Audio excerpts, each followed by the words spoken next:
Bismillahir Rahmanir Rahim. I begin in the name of Allah, the All Beneficent, the All Merciful. Nafsul Mehmoom, a heart-rending tragedy of Karbala by Sheikh Abbas Qummi. Chapter 36. Martyrdom of Abdullah bin Afif Azdi.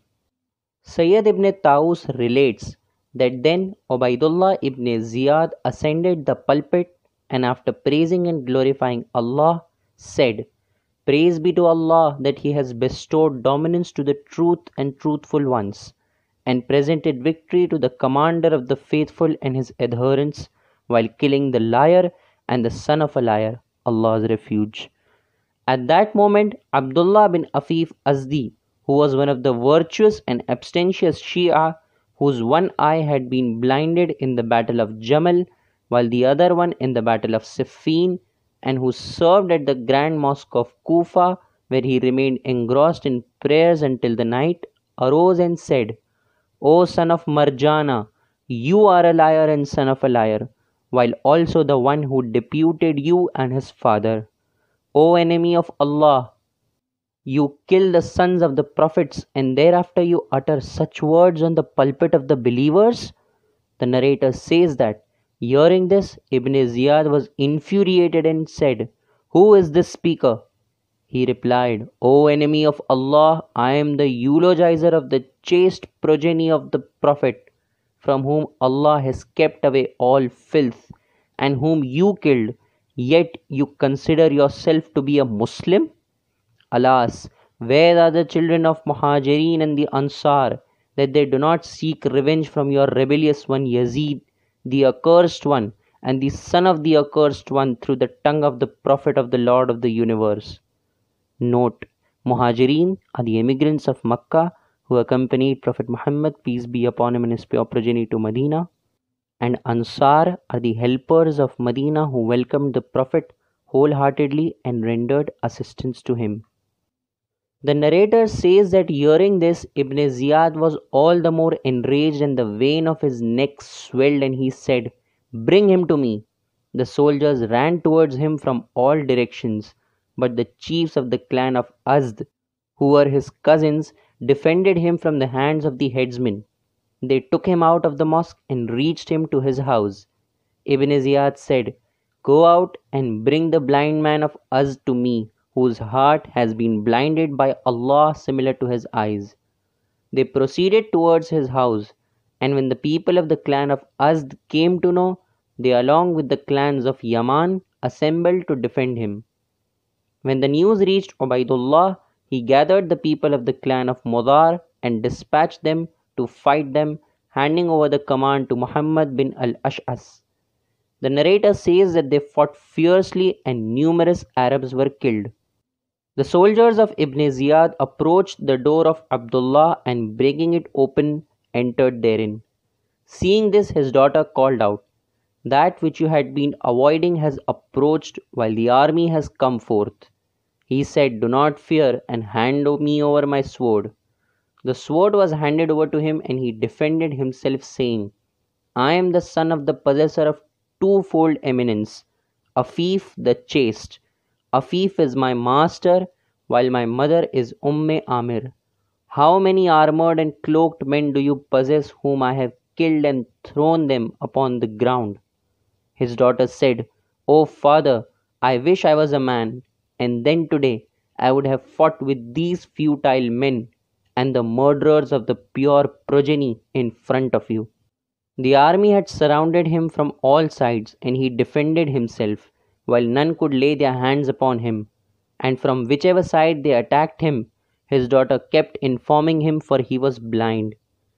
Then they increased in size and cornered him and captured him, while his daughter called out, O humiliation! They have surrounded my father while he has no aid. He started whirling his sword while saying, I swear that if my sight would return, it would become difficult upon you to besiege me. The narrator says that again they attacked him and arrested him and took him to Ubaidullah bin Ziyad. He said, Praise be to Allah that He has humiliated you. Abdullah bin Afif answered, O enemy of Allah, how have I been humiliated? For by Allah, if my sight returns, it would become difficult upon you to besiege me. Ibn Ziyad said, O enemy of Allah, what do you say regarding Uthman bin Affan? He replied, O son of the slave of Allah, O son of Marjana. Saying this, he abused him and said, What do you have to do with Usman bin Affan, whether he performed good or evil deeds, and whether he reconciled or destroyed? Allah, may He be hallowed and exalted, is an authority upon His creatures, and shall deal with justice and righteousness in between them and Uthman bin Affan. But you can ask me regarding yourself and your father, or regarding Yazid and his father. Ubaidullah bin Ziyad said, By Allah, I shall not question you until you die of grief. Abdullah bin Afif said, All praise be to the Lord of the universe. I had desired from my Allah to bestow martyrdom upon me long before your mother gave birth to you, and I had desired it at the hands of the worst among his creatures and the most detested ones near him. But when my eyes had turned blind, I had lost hope. But now, praise be to Allah, after despair it has been manifested to me, and I perceive that my ancient desire has been fulfilled. Ibn Ziyad ordered, Behead him. They beheaded him, and his head was hanged at the salt swamp. May Allah's mercy and blessings be upon him. Sheikh Mufid says that when the headsmen arrested him, he announced the slogan of the people of Azd, while 700 people of Azd had gathered near him, and released him from the headsmen. Ibn Ziyad dispatched his men at midnight, and he was brought out and beheaded and was hung at his salt swamp. Then when it dawned, Ibn Ziyad called for the head of Imam Hussein, peace be upon him, and ordered it to be paraded in the streets of Kufa and among all the clans. Zayd bin Arqam says that, I was on my terrace when the head passed by me, placed upon a lance. When it came close to me, I heard it recite the following verse of the Quran. Or do you think that the fellows of the cave and of the inscription, which were of our signs, miracles, matters wonderful? Surah Kahf, verse 9. The hair of my skin rose, says Zayd bin Arqam, and I said, O son of the Prophet of Allah, your mystery, as also your task, is most astonishing, and yes, most astonishing. Then after it was paraded in the city of Kufa. It was brought back to the royal palace. Then Ibn Ziyad handed it to the custody of Zahr bin Qais, along with that of his companions, and dispatched them to Yazid bin Muawiyah. Sayyid ibn Taus says that Ibn Ziyad wrote a letter to Yazid in which he informed him of the martyrdom of Imam Hussein, peace be upon him, and the state of his family. He dispatched a letter with similar contents to Amr bin Sa'id bin As, the governor of Medina. Tabari relates from Hisham bin Muhammad Kalbi, who relates from Awana bin Hakim Kalbi, that when Imam Hussein, peace be upon him, was martyred, and his belongings and captives were brought to Kufa for Ubaidullah bin Ziyad, they were imprisoned. When the captives were in the prison, a stone was hurled inside, which was tied in a letter. The contents of the letter were as follows. On such and such day, a message regarding yourselves has been dispatched to Yazid. Then it will take so many days to travel and to return back. It will then return on such and such day.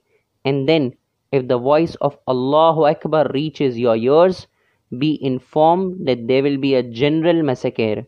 But if you do not hear it, then you will be in peace, Allah willing. 2-3 days before the return of the message, another letter tied with a stone and a blade was thrown, in which was written, Make your wills and pledge among yourselves that the message will come on such and such day. Finally the message came, while the voice of Allahu Akbar was not heard, with the message that, Dispatch the captives to me.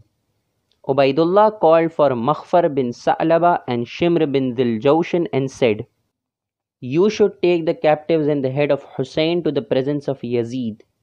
They left until they reached him.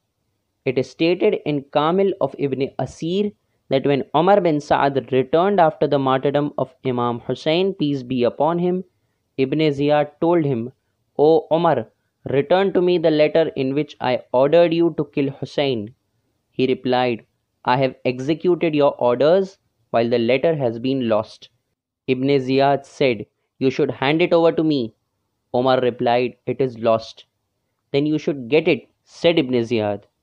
Omar replied, I have kept it with me, so that by Allah I may read it in front of the old Qurayshi women of Medina as a cover up for me. Beware, I had counselled you regarding Hussein that if I had done similar to my father Sa'ad bin Abi Waqqas, I would have fulfilled all rights due to a father. He spoke the truth by Allah, said Usman bin Ziyad, the brother of Allah.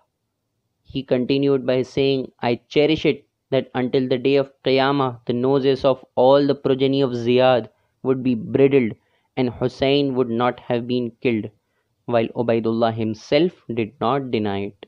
It is stated in Tazkira of Sibt ibn Jawzi that after this Omar bin Saad arose from the assembly of Ibn Ziyad so as to return to his house. On the way he said, None has returned from the battle more miserable than me. I obeyed the son of Ziyad, an oppressor and son of a loose woman, while disobeying Allah the Just, while I severed the honorable relation that I shared with the family of the Prophet. The people distanced themselves from him, and whenever he encountered anyone from among them, they would turn their faces away from him. And whenever he stepped into the mosque, the people therein would leave, and whoever saw him would abuse him, and he remained secluded in his house until he was killed. May Allah's eternal curse be upon him and his accomplices. Abu Hanifa Dainuri says that Hamid bin Muslim relates that Omar bin Saad was my companion, and after returning from battle against Imam Hussein, peace be upon him, I inquired of him, and he said, Do not ask me regarding my state. None has left one's house and brought back the worse than what I have brought back to my house. I severed the most merciful relation and performed a great and worse task.